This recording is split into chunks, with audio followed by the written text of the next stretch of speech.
వైఎస్ఆర్ కాంగ్రెస్ పార్టీలో ఫైర్ బ్రాండ్లలో ఆయన కూడా ఒకరు. జగన్ అంటే ఎంతో అభిమానం. వైఎస్ జగన్మోహన్ రెడ్డి పార్టీ పెట్టిన సమయం నుంచి జగన్తోనే ఆయన ప్రయాణం సాగింది.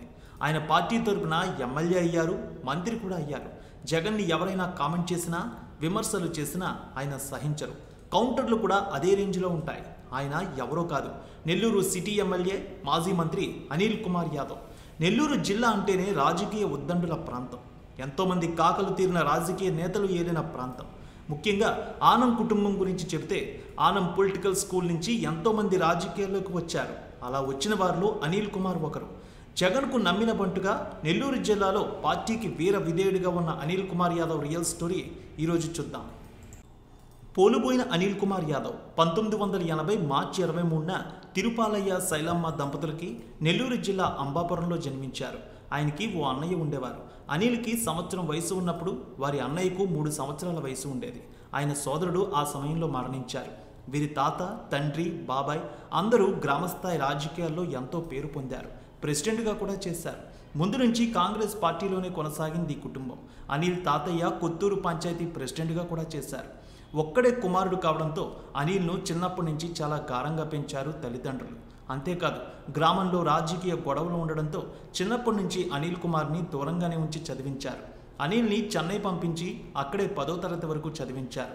ఆయన చదువులో బాగానే రాణించారు. చెన్నైలోని వెంకట సుబ్బారావు స్కూల్లో ఆయన 10వ తరగతి పూర్తి చేశారు. ఇంటర్ రత్నం జూనియర్ కాలేజీలో చదువుకున్నారు. తండ్రి డాక్టర్ చదువుకోమని కోరడంతో ఆయన ఎస్ఆర్ఎం యూనివర్సిటీలో బీడీఎస్ కోర్స్ పూర్తి చేశారు. ఆయన డెంటల్ స్పెషలిస్ట్. అయితే ఆయన ప్రాక్టీస్ పెద్దగా చేసిందేమీ లేదు, అప్పుడప్పుడు చేశారు. ఇలా చదువు పూర్తయిన తర్వాత సొంత ఊరు వచ్చేశారు అనిల్ కుమార్. 2004లో ఆయన తండ్రి మరణించారు. ఆ తర్వాత ఊర్లోనే ఉంటూ ఏదైనా వ్యాపారం చేయాలనుకున్నారు. ఆయన బాబాయ్ సుధాకర్ రాజకీయంగా ఎంతో పేరున్న వ్యక్తి. ఆయన కూడా ఆనం కుటుంబానికి ఎంతో నమ్మశక్యంగా ఉండేవారు. అయితే అనిల్ బాబాయ్ సుధాకర్ మరణించారు. దీంతో అనిల్ అనుకోకుండా 2008లో రాజకీయాల్లోకి రావాల్సి వచ్చింది. 2008లో అనూహ్యంగా రాజకీయ రంగ ప్రవేశం చేశారు అనిల్ కుమార్. అప్పటి కాంగ్రెస్ పార్టీలో కార్పొరేటర్గా తన ప్రస్థానం ప్రారంభించారు. ఇలా కాంగ్రెస్ పార్టీలో చేరి కార్పొరేటర్ అయ్యారు అనిల్. ఇక ఆనం కుటుంబానికి తాను కూడా మద్దతుగా ఉండేవారు. క్యాడర్ని బాగా డెవలప్ చేసుకున్నారు. 2009లో నియోజకవర్గాల పునర్విభజనలో నెల్లూరు 2 సెగ్మెంట్లయింది. అయితే కాంగ్రెస్ పార్టీ ఒక సెగ్మెంట్ నుంచి బీసీ అభ్యర్థిని నిలబెట్టాలనుకుంది. ఈ సమయంలో ఆనం సోదరులు అనిల్ కుమార్ పేరుని వైఎస్ రాజశేఖర రెడ్డికి చెప్పారు. ఆయన కూడా అనిల్ గురించి విని అనిల్కి టికెట్ ఇచ్చారు. నెల్లూరు సిటీ నుంచి అనిల్ కుమార్ పోటీ చేశారు. అయితే పెత్తనం అంతా ఆనం సోదరులదే ఉండేది. చివరన ఆనం సోదరులతో విభేదాలు వచ్చాయి. ఎన్నికల చివరిలో ఆనం సోదరుల సపోర్ట్ దూరమైంది అనిల్ కుమార్కి. ఈ ఎన్నికల్లో ప్రజారాజ్యం పార్టీ అభ్యర్థి మొంగమూరు శ్రీధర కృష్ణారెడ్డి గెలుపొందారు. ఈ ఎన్నికల్లో కేవలం అనిల్ కుమార్ 90 ఓట్ల తేడాతో ఓటమి పాలయ్యారు. ఓటమి పాలైన అనిల్ మాత్రం వెనుదిరగలేదు. నియోజకవర్గంలో ప్రజలకు తాను ఉన్నా అని ముందుకు సాగారు. నిత్యం ప్రజలకు అందుబాటులో ఉన్నారు. అంతేకాదు, కాంగ్రెస్ పార్టీ ఆఫీస్ని ఏర్పాటు చేసి అక్కడే ఉండి ప్రజా సమస్యలు తెలుసుకునేవారు. 2009 ఆగస్టులో వైఎస్ పిలిపించి ఆయనతో మాట్లాడారు కూడా. పార్టీ కోసం పనిచేయమని, క్యాడర్ని చూసుకోమని కూడా చెప్పారు. నీకు నేను అండగా ఉంటానని హామీ కూడా ఇచ్చారు వైఎస్ రాజశేఖర రెడ్డి. ఇలా కాంగ్రెస్ పార్టీలో కొనసాగుతున్న దశలో వైఎస్ రాజశేఖర రెడ్డి గారి మరణంతో రాజకీయ పరిస్థితులు పూర్తిగా మారిపోయాయి. 2011లో వైఎస్ జగన్తో కలిసి ఆయన వైసీపీలో చేరారు. 2012లో అక్రమాస్తుల కేసులో జగన్మోహన్ రెడ్డి అరెస్ట్ అయి జైల్లో ఉన్న సమయంలో 16 నెలలు ఈ అరెస్టుకి నిరసనగా బ్లాక్ అండ్ బ్లాక్లో తిరిగి జగన్కు వీర భక్తుడయ్యారు అనిల్ కుమార్. వైసీపీ తరపున జగన్ చేసే ప్రతి పోరాటంలో ఆయన ముందు ఉన్నారు. 2014 ఎన్నికల సమయంలో జగన్ ఆయనకు నెల్లూరు సిటీ నుంచి ఎమ్మెల్యే టికెట్ ఇచ్చారు. టీడీపీ తరపున నిలబడిన శ్రీధర కృష్ణారెడ్డిపై 19,000 మెజారిటీతో గెలుపొందారు అనిల్. ఈ ఎన్నికల్లో టీడీపీ అధికారంలోకి వచ్చింది. వైసీపీ ప్రతిపక్ష హోదాలో ఉంది. ఈ సమయంలో అసెంబ్లీలో పార్టీ తరపున తన గళం వినిపించారు అనిల్ కుమార్. చంద్రబాబు ప్రభుత్వాన్ని ప్రశ్నించేవారు. పలు సమస్యల గురించి గొంతెత్తి అడిగేవారు అనిల్ కుమార్. ప్రతిపక్షంలో చాలా దూకుడుగా ఉండేవారు. అంతేకాదు, ప్రైవేట్ ఇంటర్ కాలేజీలపై తన గళం వినిపించేవారు. ఫీజు రియంబర్స్మెంట్ విద్యా వ్యవస్థలో మార్పుల గురించి ప్రశ్నించేవారు. అప్పటి సీఎం చంద్రబాబు, అప్పటి మంత్రి నారాయణపై తీవ్ర విమర్శలు, ఆరోపణలు చేసేవారు ఆయన. ఇలా నెల్లూరు రాజకీయాల్లో ముఖ్యంగా వైసీపీలో ఫైర్ బ్రాండ్ అయ్యారు అనిల్ కుమార్. తన నియోజకవర్గంలో ఓ ప్రాంతంలో ముందస్తు ప్రణాళిక లేకుండా రోడ్ల విస్తరణ పేరుతో ఇండ్లు కూల్చివేశారని ఆనాటి టీడీపీ ప్రభుత్వంపై తీవ్ర విమర్శలు చేసి అడ్డుపడ్డారు. అక్కడ పెద్ద ఎత్తున బాధితులతో కలిసి ధర్నా చేశారు. చివరకు పోలీసులు ఎంటర్ అయి అనిల్ని అరెస్ట్ చేశారు కూడా. ఇలా ఎన్నో విషయాలపై ప్రతిపక్షంలో ఉన్న సమయంలో ఆయన పోరాటాలు చేశారు. 2019 ఎన్నికల సమయంలో టీడీపీ ఎలాగైనా అనిల్ని ఓడించాలని కంకణం కట్టుకుంది. అందుకే ఇక్కడ పొంగూరు నారాయణను ఎమ్మెల్యేగా నిలబెట్టారు. కానీ ఈ ఎన్నికల్లో కూడా అనిల్ విజయం సాధించారు. 2019 ఎన్నికల్లో రెండోసారి ఎమ్మెల్యేగా గెలిచారు ఆయన. 1988 ఓట్ల మెజారిటీ వచ్చింది ఈసారి. 2019 ఎన్నికల్లో వైసీపీ అధికారంలోకి వచ్చింది. సీఎం జగన్మోహన్ రెడ్డి అనిల్ని తన క్యాబినెట్లో తీసుకున్నారు. నీటి వనరుల శాఖ మంత్రిగా బాధ్యతలను 2019 జూన్ 8 నుంచి చేపట్టారు ఆయన. 2022 ఏప్రిల్ నెలలో నీటిపారుదల శాఖ మంత్రిగా అనిల్ కుమార్ యాదవ్ రాజీనామా చేశారు. 2.5 ఏళ్ల తర్వాత మంత్రివర్గంలో మార్పులు ఉంటాయని జగన్మోహన్ రెడ్డి ముందే చెప్పారు. అందులో భాగంగానే మంత్రులు అందరి చేత రాజీనామాలు చేయించారు. పార్టీ తరపున అనిల్కు మరో బాధ్యత అప్పగించి కొత్త వారికి మంత్రి పదవి అవకాశం ఇచ్చారు జగన్మోహన్ రెడ్డి.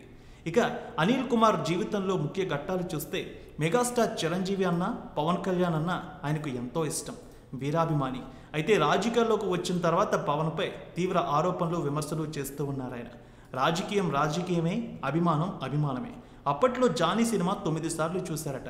ఇక పవన్ కళ్యాణ్ సినిమా వస్తుందంటే ఫస్ట్ షో ఖచ్చితంగా చూసేవారు అనిల్ కుమార్. అనిల్ కుమార్ యాదవ్ 3 సార్లు ప్రాణగండం నుంచి తప్పించుకున్నారు. ఒకసారి నీటిలో మునిగిపోయే సమయంలో ఆ ప్రమాదం నుంచి తప్పించుకున్నారు. మరోసారి బెంగళూరు వెళ్తూ ఉన్న సమయంలో తెల్లవారుజామున కారు ప్రమాదం జరిగింది. కారు పల్టీ కొట్టింది. ఈ ప్రమాదం నుంచి బయటపడ్డారు ఆయన. మరోసారి నాసిక్ వెళ్లిన సమయంలో విమానంలో సాంకేతిక సమస్య తలెత్తింది. 2000 అడుగుల ఎత్తు నుంచి కింద పడిపోయింది.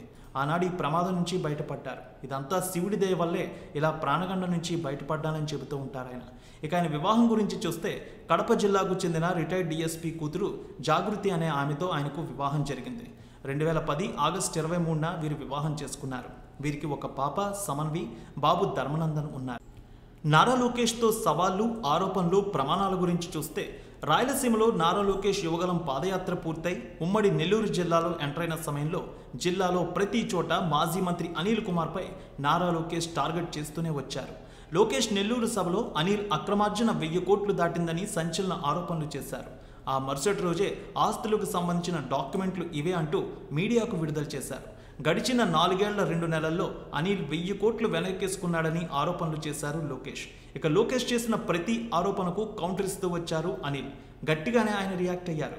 మనం ఇద్దరం తిరుమల వెళ్దాం, 1000 కాదు 10 కోట్లకు మించి ఉన్నా, నా తండ్రి నాకు ఇచ్చిన ఆస్తి కన్నా రూపాయి ఎక్కువ ఉన్నా ప్రమాణం చేద్దామా? మీ తండ్రి 2 ఎకరాల ఆస్తి గురించి కూడా నేను మాట్లాడను, తిరుమల వెంకటేశ్వరుని దగ్గర ప్రమాణం చేద్దామంటూ ప్రతి సవాల్ విసిరారాయన. ఇక నెల్లూరు నగరం వెంకటేశ్వరపురంలోని వెంకటేశ్వర స్వామి ఆలయంలో ప్రమాణం కూడా చేశారాయన. నారా లోకేష్ ఆరోపించినట్టు తనకు ఆస్తులు లేవని స్పష్టం చేశారు అనిల్. కలియుగ దైవం వెంకటేశ్వర స్వామి సాక్షిగా ప్రమాణం చేయాలని నేను చేశానని చెప్పారు. నాకు 1000 కోట్ల ఆస్తులు ఉన్నాయని పత్రాలు విడుదల చేశారని, లేని ఆస్తులను నాకు అంటగట్టారని ఆయన విమర్శించారు.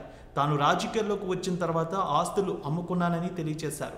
ఇస్కాన్ సిటీలో నాకు 8 ఎకరాల భూమి ఉండేది, ఇప్పుడు 4 ఎకరాల భూమి మాత్రమే ఉందని, నాకు ఏ రాష్ట్రంలో వ్యాపారాలు లేవని, ఇతర జిల్లాల్లో కూడా లేవన్నారు ఆయన. నా నిజాయితీ నిరూపించుకునే అవకాశం లభించిందని, నాకు 1000 కోట్లు ఉందని ప్రచారం చేశారని, శ్రీ వెంకటేశ్వర స్వామి ఎవరిని శిక్షిస్తారో వచ్చే ఎన్నికల్లో చూద్దామంటూ సవాల్ చేశారు అనిల్ కుమార్. ఇక ఆయన ఆస్తులు చూసినట్లయితే సుమారు 10 కోట్ల రూపాయల వరకు ఉండవచ్చని చెబుతూ ఉంటారు.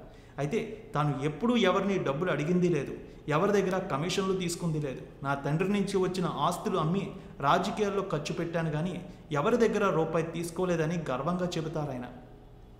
రాజకీయ దిగ్గజాలకు నెలవైన నెల్లూరులో సరికొత్త బ్రాండ్ క్రియేట్ చేశారు అనిల్ కుమార్. అయితే 2024 ఎన్నికల్లో అనిల్ విషయంలో సీఎం జగన్ కీలక నిర్ణయం తీసుకున్నారు. ఇది రాజకీయంగా అస్సలు ఎవరు ఊహించని పరిణామమనే చెప్పాలి. గుంటూరు జిల్లా నర్సరావుపేట ఎంపీగా బీసీని నిలబెట్టాలని వైసీపీ అధిష్టానం నిర్ణయం తీసుకుంది. దీంతో అక్కడ అన్ని విధాలా సరిపోయే అభ్యర్థిగా మాజీ మంత్రి అనిల్ కుమార్ను అభ్యర్థిగా నిర్ణయించింది.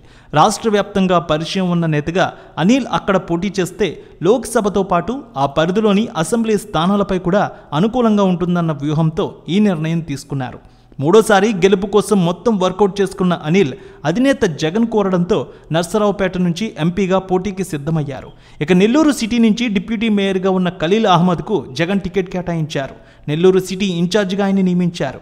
ఇక వైసీపీ నుంచి ఎంపీగా ఉన్న లావు కృష్ణదేవరాయలు టీడీపీ తరపున నర్సరావుపేట నుంచి పోటీ చేయనున్నారు.